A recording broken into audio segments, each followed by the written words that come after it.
Sumainyo ang Panginoon. At sumaiyo rin. Ang mabuting balita ng Panginoon ayon kay San Marcos. Papuri sa iyo, Panginoon. Noong panahong iyon, si Herodes ang nagpahuli, nagpagapos at nagpabilanggo kay Juan dahil kay Herodias. Ang babaeng ito'y asawa ni Felipe na kapatid ni Herodes, ngunit kinakasama niya. Laging sinasabi sa kanya ni Juan, "Hindi matuwid na kunin ninyo ang asawa ng inyong kapatid." Kaya't si Herodias ay nagkimkim ng galit kay Juan. Inagad niyang ipapatay ito, ngunit hindi niya magawa sapagkat natatakot si Herodes kay Juan.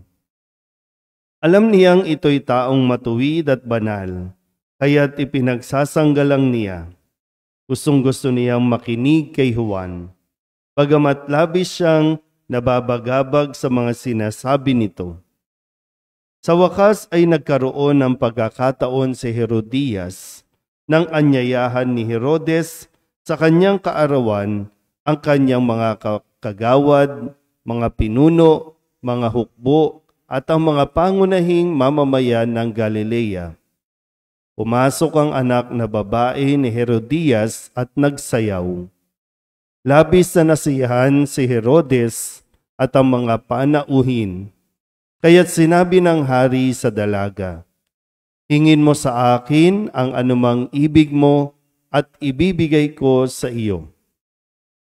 At naisumpa pa niyang ibibigay kahit ang kalahati ng kanyang kaharian kung ito ang hihilingin.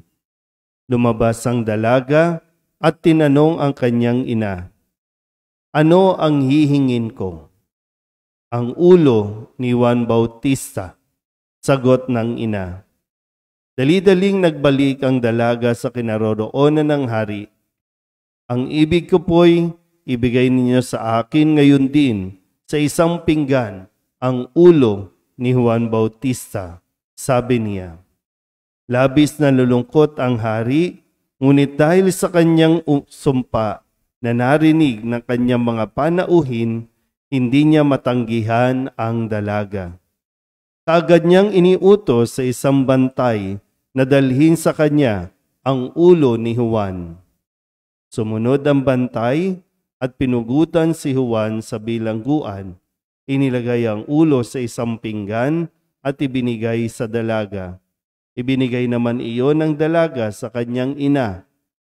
Na mabalitaan ito ng mga alagad ni Juan, kinuha nila ang kanyang bangkay at ininibing. Ang mabuting balita ng Panginoon. Pinupuri ka namin, Panginoong Hesukristo. Isang magandang umaga po sa inyong lahat. Sabihin niyo nga po sa katabi ninyo, "Huwag kang virus." Takot kayong magsabi, no? Baka mahawa kayo.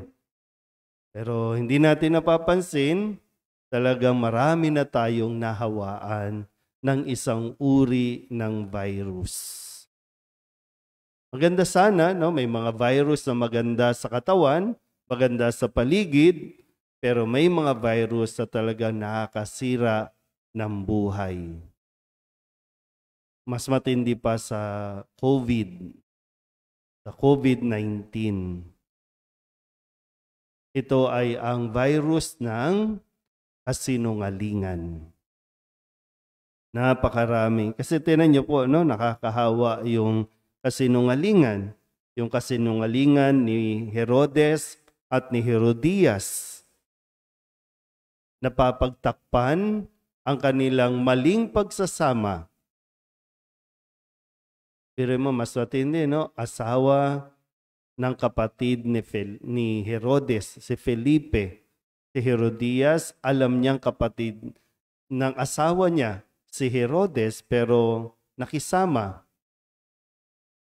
Yung anak ni Herodias, nahawa sa kasinungalingan. Di bali nang mamuhay na maginhawa o kaya di bali nang mamuhay sa imoralidad, mamuhay lang sa palasyo. Nahawa yung mga kagawad, mga pinuno ng hukbo sa kasinungalingan ni Herodes. Yung bantay, no, nahawa din sa kasinungalingan, napahamak din dahil sa kasinungalingan. Kaya nga ito po ang pagdiriwang natin ay pinagdiriwang yung pagpapakasakit ni Juan Bautista na mas piniling mamuhay sa katotohanan kahit pa pugutan ng ulo. Ulo lang ang nawala sa kanya. Hindi ang kanyang pagkatao, hindi ang kanyang dignidad. Madalas po, no, hindi natin kasi napapansin na para lang magpa-impress, para lang dumami ang followers sa social media, kung ano-anong kasinungalingan o pagkukunwari ang ipinapakita natin sa tao. Para lamang makahakot, no, ng mga maraming followers. Napakabilis nating mag-post kahit hindi pa natin confirm, kahit hindi totoo, basta mag-viral lang.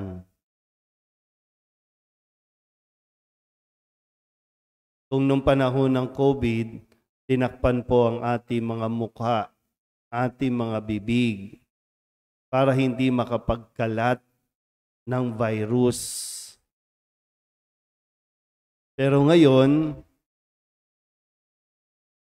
tinatanggal natin ang mga face mask para hindi tayo masanay manahimik na magsalita ng katotohanan. Di bali ng konti lang ang kaibigan. Di bali ng konti lang ang followers. Basta't alam mong totoo ka. At totoo ang mga taong nasa listahan mo.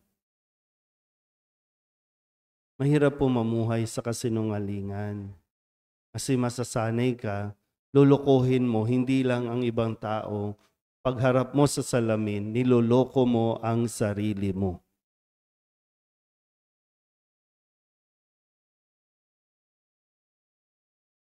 Marami po ngayon talaga, no? Mas pinipiling magsinungaling.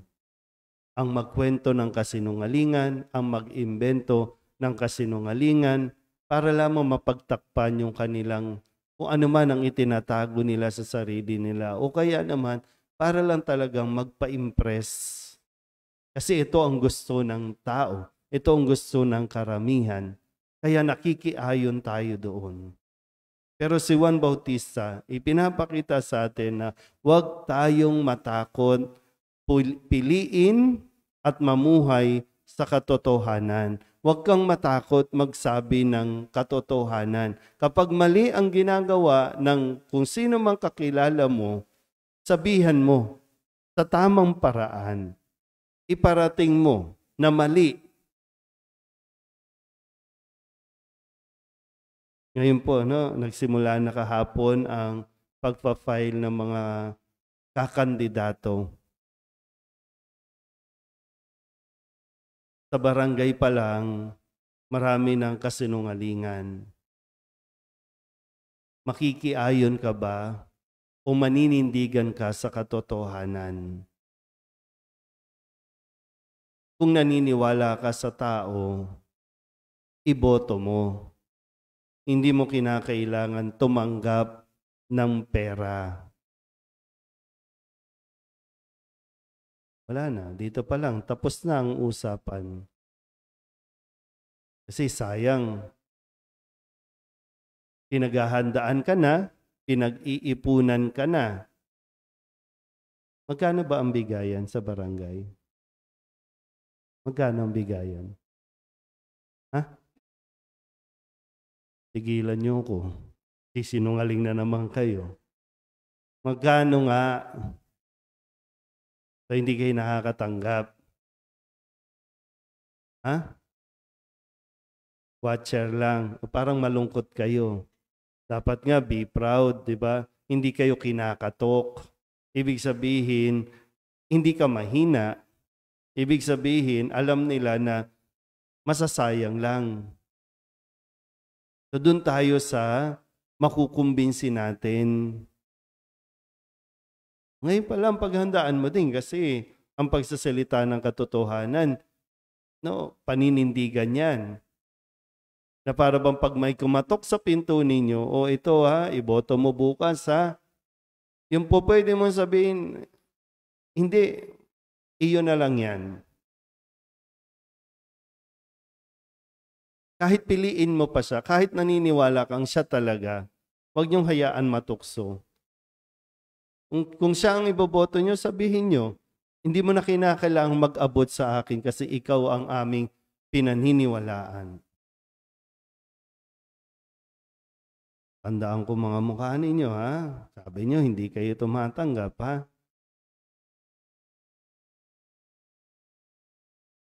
Kasi hanggat pinamamayani natin ang kasinungalingan, pinakakalat pa natin ang virus ng kasinungalingan, huwag tayong umasa na maayos na buhay. At talagang kakailanganin natin magtakip ng muka kasi mahiyaan naman tayo. Yun yung dapat. Mag-face mask, mag-face shield, yun yung kailangan. Kasi ngayon, mahihirapan kang makita yung katotohanan kasi lahat magpapakita ng kabutihan, ng concern o pagpapahalaga sa barangay. Lahat yan, lalapit na, ngingiti na sa inyo lahat yan. At mahihirapan kang i-identify sino ang totoo at sino ang nagkukunwari. Pero ang tanong, ikaw ba? Nagpapakatotoo ka ba o nakikiayon ka sa kasinungalingan kapalit ng pera, kapalit ng pansin, kapalit ng followers? Nawa, ang halimbawa ni San Juan, mapugutan man ng ulo, sa katotohanan pa rin mamumuhay. Amen?